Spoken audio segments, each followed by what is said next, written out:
Ah, well, the traditional problems that you have, I think, with every piece of software that you're trying to productionize. It's fairly easy to build something that works, that solves a problem. But as soon as you put it out into the world, you have a few things. First of all, you need to make sure it's secure. Second of all, you need to make sure that it scales, because if, by all means, I hope for you as a startup, it actually works and people enjoy using it. The next step really is how does it scale? How does it not fall apart under the load of people wanting to try? And the third thing really is observability, being able to really get telemetry, look into what's actually happening.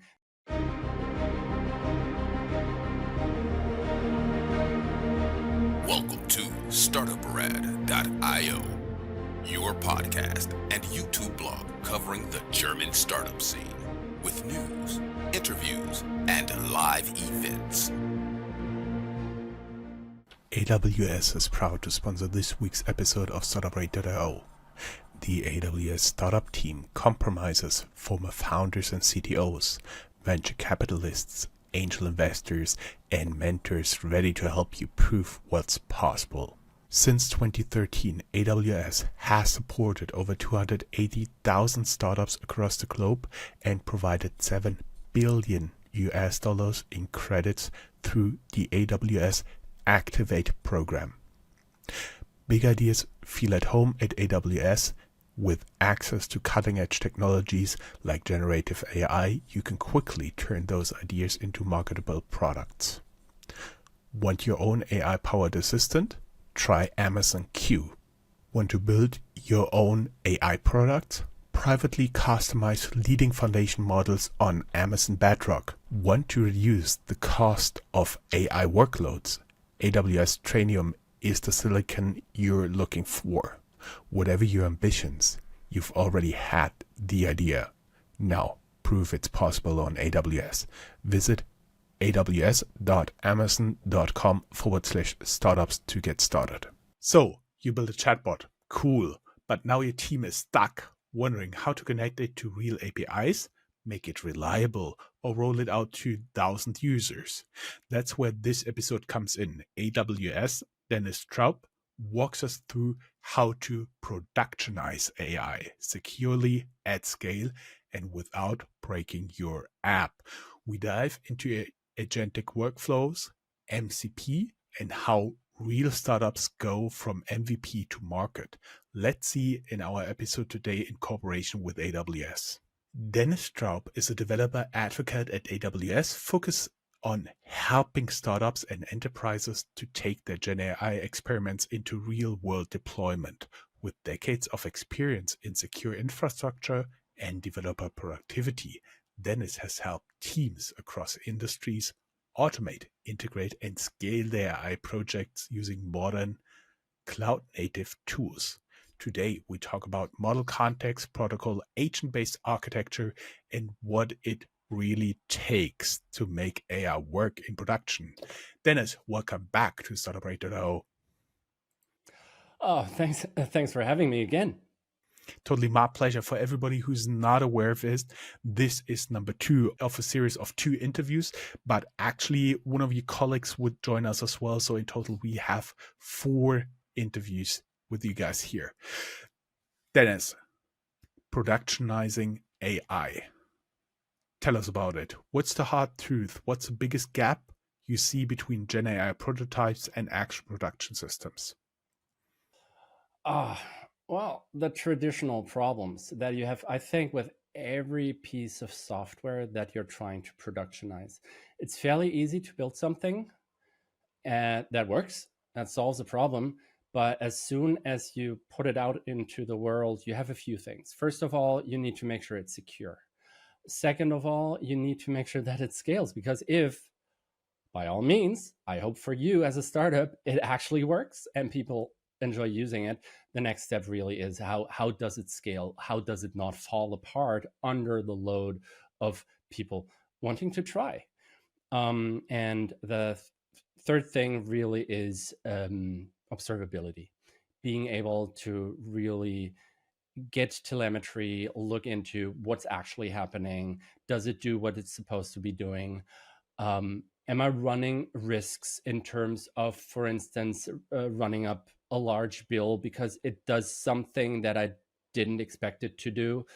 You may run into edge cases that you didn't have in your prototyping environment. So the traditional problems that you usually have when you're building something that was small and you put it into the market.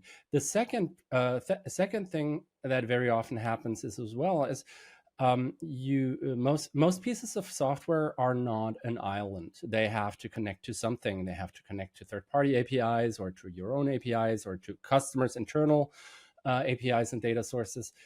And that can be hard as well, because how do you make sure that the agent then, first of all, securely connects to these APIs, and second, doesn't mess with them, doesn't do anything that it's not supposed to be doing? That is something that you really need to look at. As soon as you run into production situation, you will most likely have security, scalability, and connectivity issues with internal and third-party tools. Talking a little bit here about Model Context Protocol is getting a lot of traction in AI engineering world. What is it, and what does it matter now? One of the big questions that everybody had in regards to LLMs, to language models, when they came out a few years ago, really was there a certain amount of unreliability, especially when it comes to them producing facts. These models have been trained on an incredible amount of data, but they don't really understand the data. So by the nature of how these models work, they don't really know whether what they're saying is actually true or not. They just look whether it matches a certain pattern that they have seen quite often. And that's a really big limitation, because in many applications, in many use cases, it's really important to work with factual data and not with assumptions or with made up information that doesn't actually represent the facts. That can be pretty dangerous. So most people in companies who've been working with LLMs, especially in the early days, ran into this problem. Well, it doesn't really work because it isn't really reliable in what it says. It makes up data. It confuses things and so forth. So there's basically two ways to solve this problem. One way is adding more information to the model, fine-tuning the model, giving it access to a vector store so that it can do semantic search to retrieve actual data, to basically either double check against actual data or just use this data as part of its process, which is called RAG. Retrieval augmented generation. And I don't want to go too deep into RAG, and I have a very specific opinion of RAG. Not a bad one, but what it actually is. I don't look at it from the perspective of a data scientist. Actually, I think RAG is the second thing, or belongs to the second thing that we can do, which is basically connecting the AI to the real world at runtime. So at the moment in time when I actually use the model,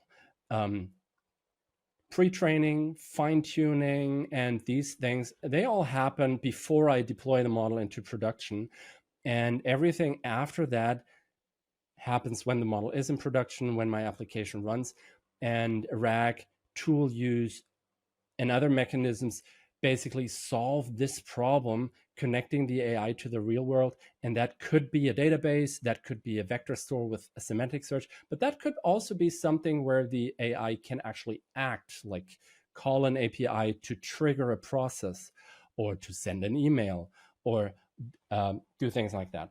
And the challenge was that every API works differently. Every API has a different authentication mechanism. Every database has a slightly different SQL dialect, and so forth. So all the tools that I wanted to use, starting from a simple calculator all the way to a weather API or to to a third-party a SaaS provider's API or anything. They all have their proprietary API. So it was my task as a developer to basically manually code the connectivity, the connection to all of these APIs to be able to get the data or send a request or do whatever to get it into the model or to have the model act on my process. MCP, Model Context Protocol, is an open source protocol that has been published and recommended by Anthropic. It's being widely adopted by Google, Amazon, Microsoft, and many others. It looks like it's actually turning into an industry standard, which is a good thing because it simplifies that connection layer between the actual tool or API and your agent.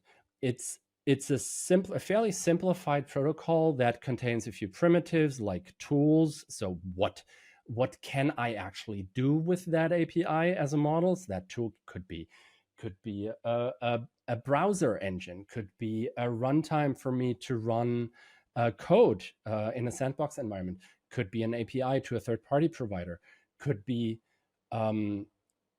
a piece of code that I wrote myself, could be basically everything. And with MCP, you're able to just wrap this as a so-called server. It's an MCP server. And then you can use the client library of the SDK inside of your own application to just connect to the server and include it into your agent so that you don't have to rebuild it for every single API that you want to use. That's MCP. It has a few more primitives, like it's able to send notifications to the client. It's able to provide resources, static resources to the provider, and a few more. But the most important and most interesting use case for most AI applications really is the fact that it can expose its capabilities or the capabilities of the underlying API as tools that the LLM can understand and use. Mm-hmm. You said before that AI systems are only as powerful as their connections. What does it take to connect models to real-world APIs or workflows? I'm not sure how to answer this question. Well, you need it takes a few things on a few different levels. Well, first of all, you should be aware of what you want to connect to and also the implications of connecting to these things. For instance, if you connect to your email account, you give the model effectively access to all your data, possibly including PII, most likely including sensitive and personally identifiable information. That is something that you just need to be aware of. So once you connect your AI to this system and connect it to another system, you need to be aware of the fact that technically these two systems are connected through an intermediary, but they are effectively connected. That is something. So it takes thinking about, what do I connect, and do I really want these things to be connected with each other? We're talking about boundaries. We're talking about service isolation, something that we've been talking about software architecture for a very long time. Service isolation, just to make sure that a service, which could be an AI agent, only does what it's supposed to do and doesn't accidentally expose information to something else, even though it shouldn't. And this is even more important with LLMs, because LLMs are by nature not deterministic. You cannot just code the model so that it doesn't cross this boundary. You could try, but it's really hard, and I wouldn't suggest you do that. So looking at this, let's say I have two systems, and I need a connection between these two systems, one being my email, the other being maybe a chatbot that I provide to a customer as part of my website. I wouldn't want this to be one thing. I wouldn't want this to be one agent. I would want to separate these two, isolate these two. One could be an agent on the that talks to the customer through a chatbot interface that then realizes, well, we do what that classifies the use case. Well, is this a complaint, or is this an order, or is it a general inquiry? And then if it's a complaint, this agent may then send a message to a different agent that is responsible for processing customer complaints and does that. And they don't share data between each other. It's more of a handoff situation where the classifying agent says, well, I call the compliant agent, tell them there's a complaint from this customer, and this agent comes back with maybe, okay, thanks, somebody's going to call you, and tells this the actual the agent that's talking to the customer, and the agent tells the customer, well, okay, somebody's going to call you, or could you give me your email address or phone number? Would you like to be called, or would you like to get an email? How would you like us to contact you?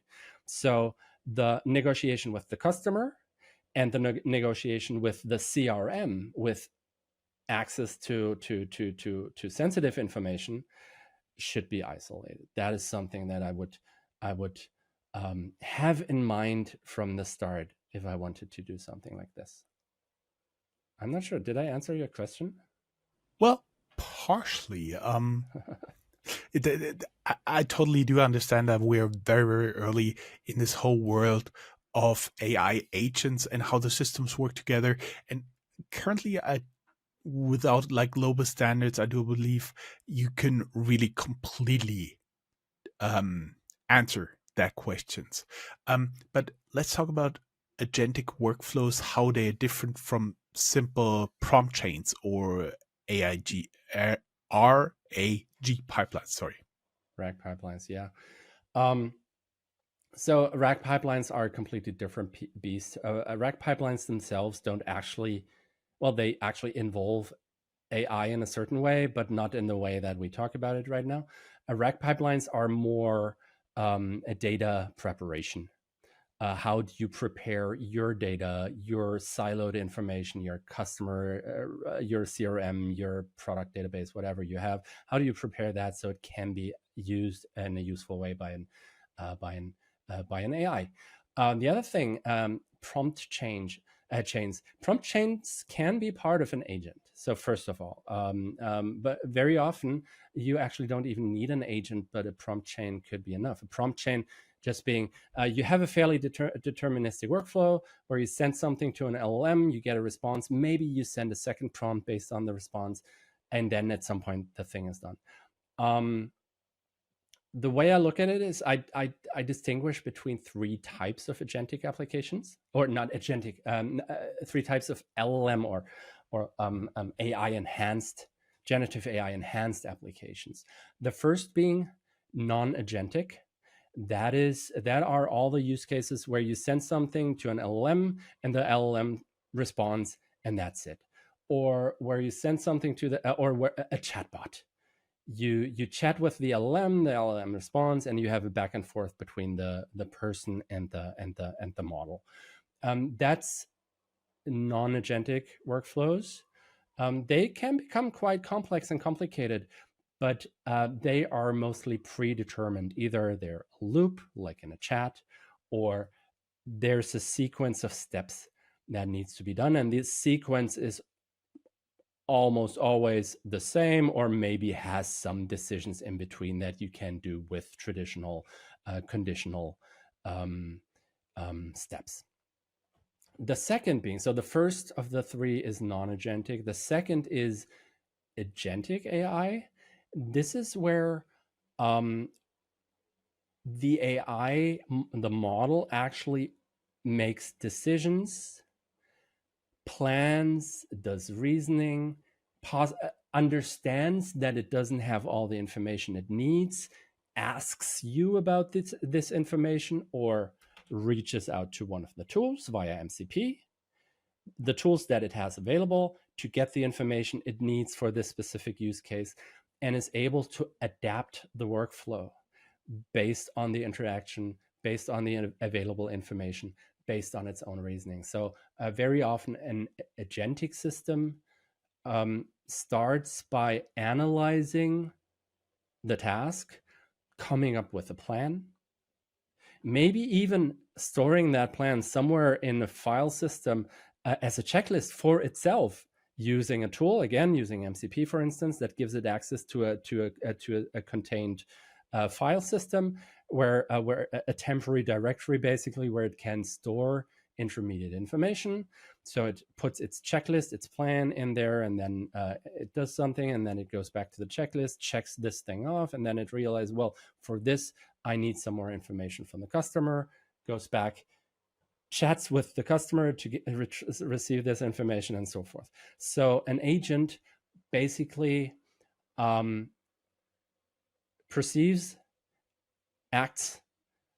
So it gets information from either from the user through the prompt or through a tool, through a database or something, gets information, decides based on this information, and then acts within certain bounds. And these boundaries are basically defined by the use case and the capabilities of this agent. The third, so non-agentic, agentic, and the third basically being multi-agent systems. This is where multiple agents interact with each other to provide for an even more complex use case. This is something that I talked about before, where you may have an agent that interacts with the customer through the website and is able to kick off different processes depending on the customer and what they want. And this agent then communicates with an agent that's responsible for complaints, and another agent that's responsible for ingesting orders, and so forth. Mm-hmm. Mm-hmm. So it can become infinitely complicated. I'm basically thinking about agents as like I think about microservices. Actually, I would say agent is when the AI deviates from simple if this then that rules. Would that be a good definition?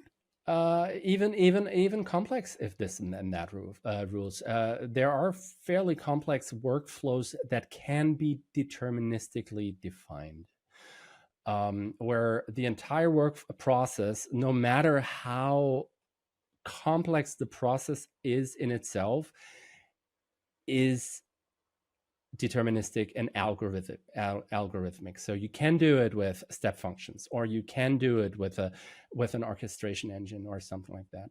In that case, I wouldn't necessarily use AI, an AI agent. I might use AI, for instance, as a front end to that process that understands natural language. So if I want to have the possibility to use Slack, do anything through Slack, I have an agent in Slack, and I'm able to tell the agent, please do this for me. In the past, I would have to use a very specific command format for Slack ops. And now with LLMs, I can use natural language, and I just use natural language. Then I have the LLM as basically the client. And the LLM is not an agent. It just takes the request and has a list of processes, classifies the request, extracts the relevant information, and kicks off the processes. It becomes agentic as soon as, it becomes agentic as soon as this thing may have to make more involved decisions, like maybe we need more information, or maybe we have to call somebody. It becomes fairly complicated fairly quickly, so it's really hard to talk about it. But what I'm trying to say really is, don't build an agent for everything. First of all, don't use AI if the problem can be solved without, in a fairly easy way. Second, don't build an agent if it can be done by a simple deterministic workflow, even if it involves an LLM. And don't build complicated. Let me say it this way: if the solution to your problem is more complicated than the problem you're trying to solve, you are probably doing it wrong. If that makes sense. I see. What does a typical production AI stack looks like in 2025, especially for startups that are scaling fast? Well, you need a few things. One is obviously model serving. So you need the model somewhere. It could be locally. It could be something that you do yourself. As a startup, I wouldn't recommend doing that. As a startup, I would really just suggest you use an existing model provider that provides the model through an API. Could be Amazon Bedrock, for instance. We have lots of different models, and the list is growing. We have open weights model like Llama, Mistral, DeepSeek, a few others. We have commercial models like Claude, our own Nova model family. We have now I'm blanking out. We have Cohere. We have many different models that you can use for different use cases. We have many general purpose language models. So you could use Amazon Bedrock to just talk to a model through an API, through a secure API. While it's secure, so you don't have to worry about what does the model provider do with your data. We don't do anything with it. We don't even use it for model training. We just provide the model to you so that you can use it in a secure way, so that you can even build GDPR compliant systems. And so that's model serving. You may need databases, either your own databases, maybe a vector store if you want to do semantic search, but that's advanced. I wouldn't start with that. And you need something that orchestrates the process. So something that basically takes the input, calls the actual language model, because the language model itself cannot do anything. It only takes text, and or depending on the modality. We're talking about language models right now, so it takes text and it produces something based on that text. It doesn't do anything. So the orchestration engine connects to MCP tools, to the front end, to whatever you want to do, and the LLM. And the orchestration framework could be one of the many open source frameworks that we have, like LangGraph is one, or Llama Index is another one. Crew AI is one. Strands Agents, this is one that we have open sourced about 2 months ago, which is model agnostic, even provider agnostic. You can use Strands Agents with models from OpenAI, or directly with the Llama API, or even with OLlama on your own machine. So you need an orchestration tool or engine. You need a model somewhere. You may need a database or some data for the model to work with.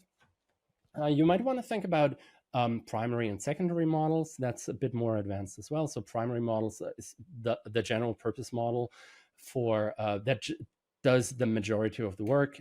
And then you may want to use secondary models, for instance, for very simple use cases. So you don't need to use the expensive ones. You can use very cost-effective models for simple summarization tasks, while you may want to use a more expensive reasoning model for the overall orchestration, for instance. Another thing that's part of the stack is evaluation and monitoring.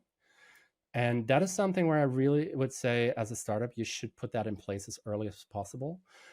Monitoring, I think, observability is self-explanatory. You should be able to see what's happening. And you should also very early implement cost monitoring, because if something goes wrong, especially in a non-deterministic system like an agentic AI system, if it runs into a loop, it may run up a big context that it recursively sends to the LLM, and all of a sudden it becomes very expensive. You wouldn't want that. So please set up cost monitoring very early. And also, I would recommend implementing an evaluation mechanism. Evaluation is basically testing, but for LLMs. So you take a specific model and you have a number of prompts for your system and some data that you get from your database or through RAG or through MCP. And you plug these things together and you test them in different scenarios, maybe with different user inputs, to a point where in most cases you are satisfied with the response. So you reach a certain threshold of reliability of your system to do what it's supposed to do. All of a sudden, a model provider deploys an update of their model, a new version that has been trained on different data or has been fine-tuned in a different way, which could break your system apart because a very important variable has changed.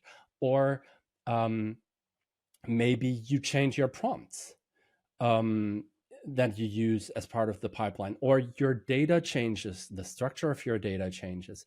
This could all lead to the fact that your overall system degrades in terms of reliability when it comes to the how good the results are.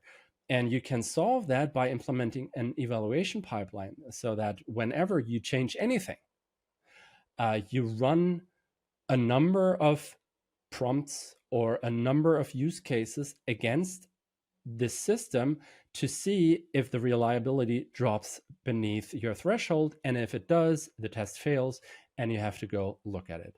That's very important. If you implement something like this as early as possible, just like with testing in general, you will be able to iterate with much quicker than if every time there's a new model update, or every time the data structure changes, or every time you update your own prompts, the system falls apart because you realize it doesn't reliably create the solutions or the responses that I was looking for. And apart from that, well, we were at the question, what's part of the stack? So model serving, data access, and orchestration. Then mostly primary model to start with, and I would suggest just starting with a primary model, then evaluation and monitoring, then maybe a data pipeline if you actually want to use live data that changes over time. But again, that's a fairly advanced topic. And obviously, security and compliance, whenever you use sensitive data, whenever you use proprietary information, make sure that you comply to your internal compliance frameworks, to your customers' compliance frameworks, to legal compliance frameworks. Make sure that you use proper authentication. Make sure that your agent can only do what it's supposed to do, that your agent doesn't have access to your customer database while also chatting on the internet with random people, and perhaps by accident giving them access to your customer database. That's important. Security and compliance. That's part of any production stack, and should be, because these are the basic things that you need to make sure that you don't run into problems, most likely earlier than later. Mm-hmm. How do you guys from AWS support this kind of production grade AI stack, from Bedrock to step functions to vector DBs? Well, first of all, we have a number of services around the Bedrock family of services, and that is Amazon Bedrock itself, which is, first of all, model serving, where we provide secure and private access to models from different providers, including the current frontier models of most providers, where you can just use models and be sure that your data is not being used for training or doing used for anything else. So we basically run these models inside of our own escrow accounts. They are air gapped. Everything you send to the model is not stored or reused for anything. It's just sent to the model. The model's basically brought to life, loaded into the GPU cluster. It runs, and then it returns the response. And then the model basically goes back down, and all the data is gone, apart from the actual model weights themselves, because they need to be used for subsequent calls. So that is one thing, Amazon Bedrock, which provides access to models, including our own family of models, including the capability to actually fine-tune certain models or distill models into smaller models. If you want to use smaller models, basically you want to use, let's say you want to use Llama 4, but you don't want to use the version that Meta provides. You want to distill this into a smaller model. You can do that with Bedrock. Again, very advanced features. I would not suggest starting with that. It's time intensive. It's costly.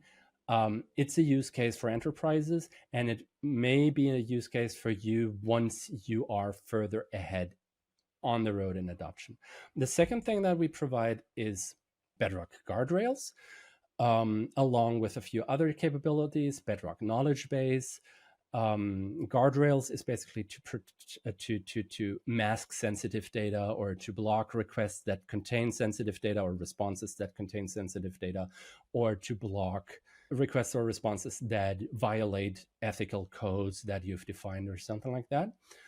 And knowledge base is basically direct access to vector stores. And we also provide, obviously, services for vector stores with OpenSearch or with Postgres on RDS. We've just released S3 vectors, Amazon S3 vectors, so you can even store your vectors on S3 as object stores and use that, which is extremely cost effective if you compare it to traditional vector stores, because traditional vector stores have to be, they're basically database servers, and they have to run and they cost money.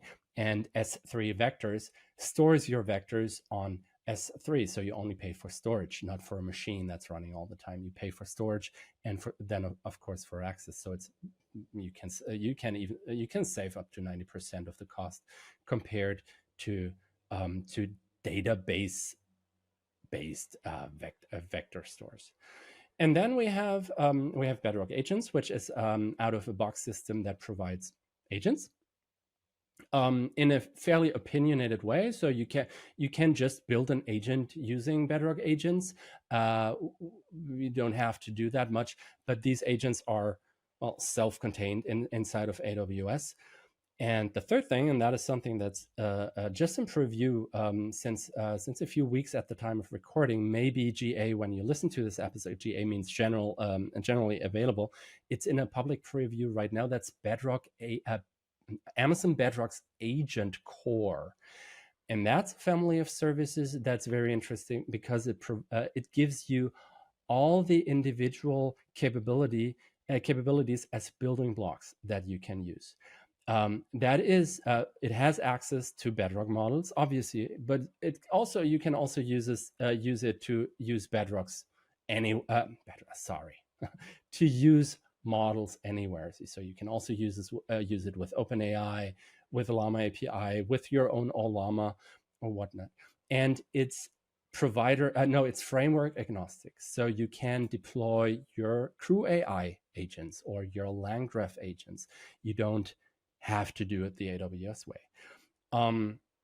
The next capability is memory, because very often it's important to maintain information across sessions. So when I talk to the agent right now, I wanted to retain information about previous conversations, and that's a capability. It's called Agent Core Memory. Again, Agent Core Memory can just be plugged into an agent that you run on Agent Core, but it can also just be plugged into an agent that you run somewhere else. Again, it's provider and framework agnostic. The third capability is tools. So right now, as of now, we provide direct access to code environment sandbox, which is completely isolated. So if your agent creates code, or if you're the user of your agent sends code, the agent can then just use one of these sandboxes to run that code in a completely secure and isolated environment. And right now it provides a Python runtime and TypeScript, most likely more in the future. It also provides browser access to a browser environment, so that your agent can use the internet again in an isolated environment. Another capability, of course, is security, identity. You can do everything, of course, using IAM, identity and access management with AWS, but you can also use OAuth with any kind of OAuth provider, or your corporate identity provider, your commercial identity provider that you're using anyway, to make sure only the people who should access your agents are actually able to access your agents. And then we have, and I realize I've been talking a lot and it's a lot of stuff. I'm going to summarize that in a second. Then one of two more things: observability out of the box using OpenTelemetry. So you can use your existing observability stack if you want. And gateway. Agent Core Gateway allows you to just wrap any API that you may already have and expose it as an MCP server, including discovery, including even the ability to to sell your own agent or your own MCP server on the AWS marketplace to other AWS customers if you want. So in summary, what Agent Core provides is all the building blocks that you might need to build an agent: memory, a runtime for the agents and the MCP servers, a gateway if you already have your MCP or your server and just want to wrap it as MCP. It uses has identity, it has observability, tools, and memory. That's what it's a lot, I realize. Yeah. It is. I was wondering, for our audience, have you built an AI prototype that almost made it into production? What blocked you? Tag us with your war story. We'll be back after a very, very short ad break.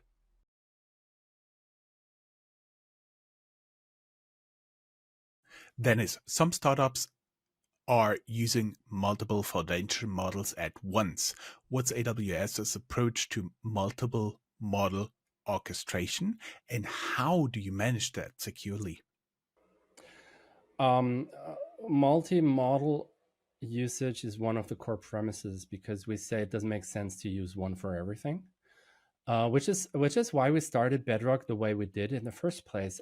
It's not one model that you can use. It is, you can use models from many different providers with many different capabilities, because in many use cases, you may want to use a general purpose large language model, but you also may want to use a model to create your embeddings or to create images. Could be from a completely different provider. Or you want to use a reasoning model for involved tasks and a much less expensive small model for basic tasks like summarization or classification. And these can be from different providers. Then there's models that are specialized in translation, language translation of languages. There's models that may be specialized in code, creating code. So Bedrock has always, Amazon Bedrock and AWS has always looked at it through the lens of different customers need different things, different models. And individual customers may need different models for different use cases or even inside the same use case. So I wouldn't start that way. If I would just build a prototype, I wouldn't start with multiple models. I would start with one to start understanding the moving parts and how it works and the limitations. But you can certainly use multiple models. And in any kind of production application, I probably would, because that helps me reduce cost, reduce latency, because the larger the model, the longer it takes for the model to respond, to take these things into account. So yes, multi-model, using different models, even from different providers, is certainly something that I would suggest looking into once you have your basic use case down, and once you go into, well, how can I optimize cost? How can I optimize latency? Is there a specialized model that helps me with certain tasks inside the workflow? How do we make sure it's secure? Well, just like everything on AWS, everything goes through the AWS API. So every model invocation goes through the AWS API, which is protected through IAM, through identity and access management. So you can have a really fine-grained mechanism to say who or which service or which third party or which agent is allowed, or which process is allowed to interact with individual models, with individual data stores or tools that you provide. For our audience, I was wondering, what's one tool or pattern that helped you finally scale your AI project? Share it on Threads or LinkedIn and tag Startuprad.io. Dennis, what's your take on LLM Ops or GenAI ML Ops? Is it the same as traditional ML Ops or something new? I'm getting into hot waters when I start talking about that, because it's not the same. So, and I'm not sure if, what did you say? GenAI Ops, LLM Ops, ML Ops. Definitions are in flow. Well, I'm pretty sure there is a definition for ML Ops. And there's probably also a definition for LLM Ops. But the thing is that with the democratization of generative AI since the chat GPT moment, effectively, when everybody wants to build on top of generative AI. There's a new kind of discipline emerging, which sits at the intersection of software developers and data scientists and machine learning engineers, and that's what's emerging as AI engineers. That's the term that's being used increasingly for this, where you don't build the models yourself. You don't even necessarily fine-tune the models and then deploy the models somewhere and run them. You use models.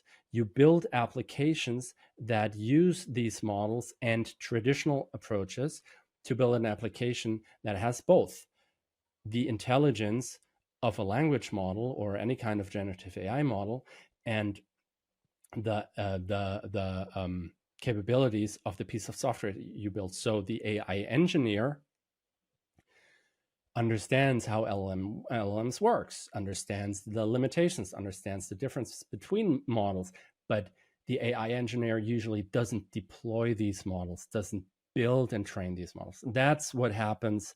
That's what the ML engineer does. And when it comes to operations, I think it's very similar. The LLM ops, or more specifically defined, probably ML ops, is really the operational aspect of building and deploying and running models, training models and everything around that. And the GenAI ops, or AI ops, if you will, is DevOps. But now it includes AI as another very important component, which requires its own capabilities, like evaluation. So you test AI differently than you test a front end, or than you do load tests on an environment. You have to approach it a slightly different way. It's the same thing in terms of what you have to do. You have to make sure it works. Every time you change something in your application, you have to make sure that it still works, that you don't have any regression, that you didn't introduce any bugs. And now there's a new class of regression. There's a new class of bugs. There's a new class of thing that may introduce latency, or that may introduce additional cost. And that class is based on the integration of AI. And in my opinion, the operational aspect of this becomes native part of DevOps over time. There are a lot of tools right now. There will be more tools in the future. But it's very different from what the data science and the ML engineer. Have you seen any counterintuitive success story where there was less tech and that actually led to better performance of the AI in production? The most counterintuitive thing is something that I see fairly often, really, is when you approach it saying, well, let's do this with AI, and you realize, actually, we don't need AI for this. Or let's build an AI agent, because everybody's talking about agents right now, which is a good thing because it's an evolving space. But you realize, actually, I don't really need an agent, because I can simply use an LLM for this. So the most counterintuitive is something that I have seen throughout my entire career in software engineering, is less complex very often is more effective.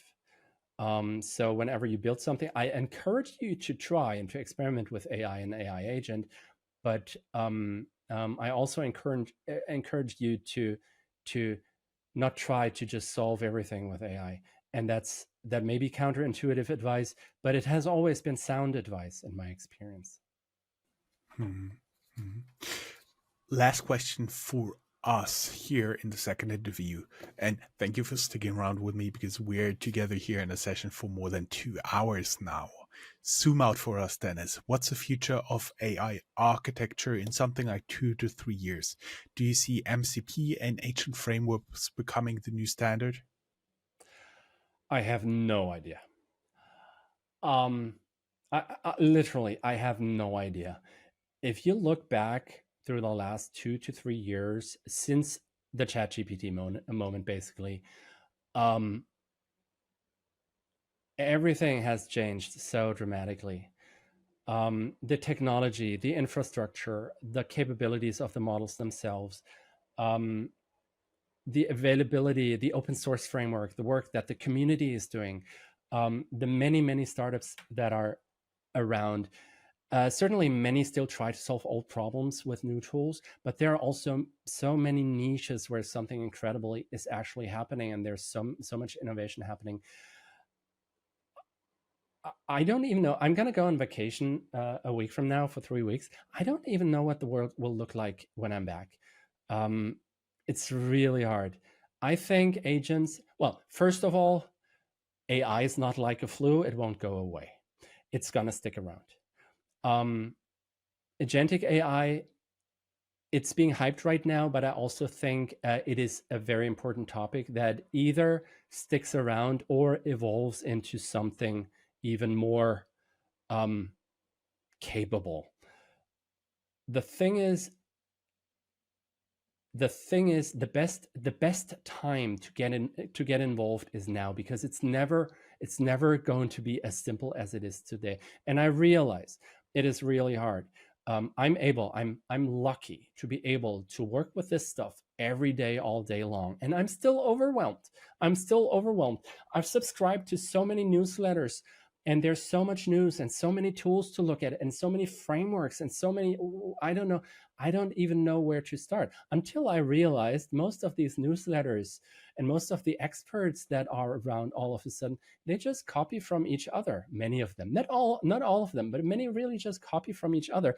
And I am fairly convinced that many of them really are just AI tools creating content on the socials, in newsletters, and so forth. So it's really hard to distill the actual signal from the noise right now. But at the same time, it has never been as easy as today, because it's only getting more complicated. It's only going to be more.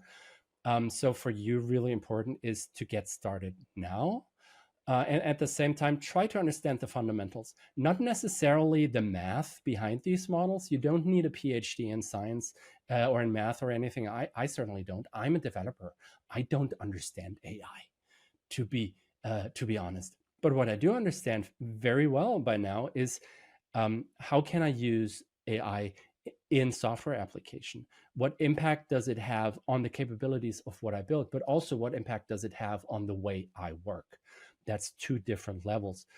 And I'm able to do that because I did the work to at least understand the fundamentals of what these models actually are and how they work in terms of their capabilities. So why do they get things wrong?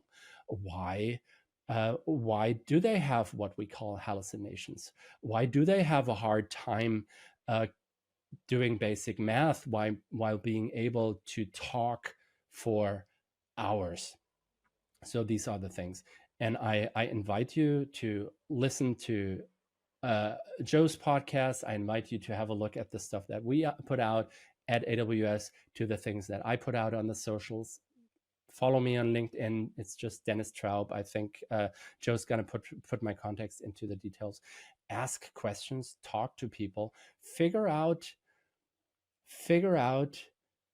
how this stuff works, experiment, play around with it.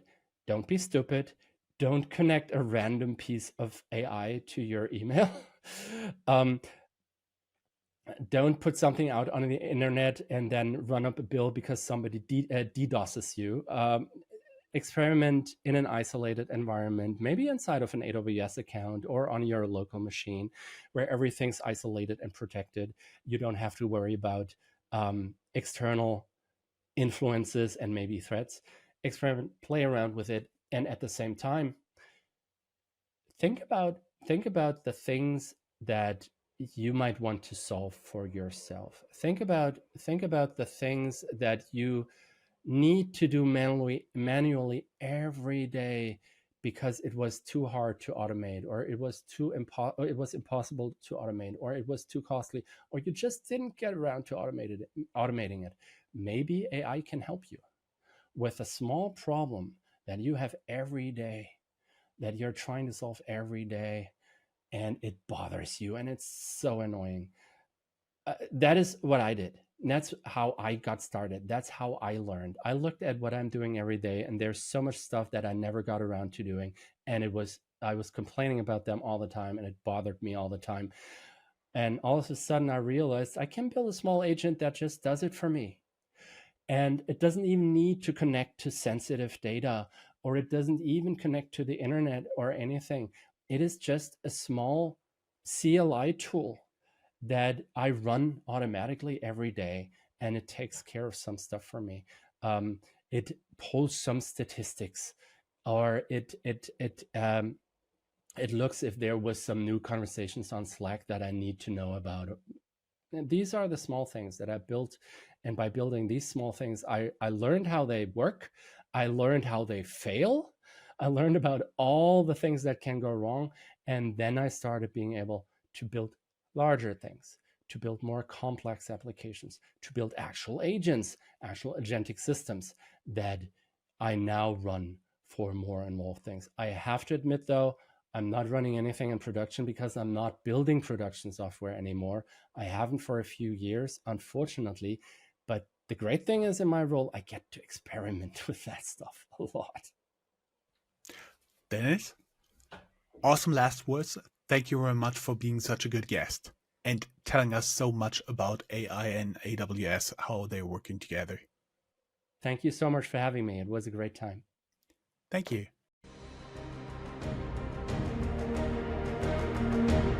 That's all, folks. Find more news, streams, events, and interviews at www.startuprad.io. Remember, sharing is caring.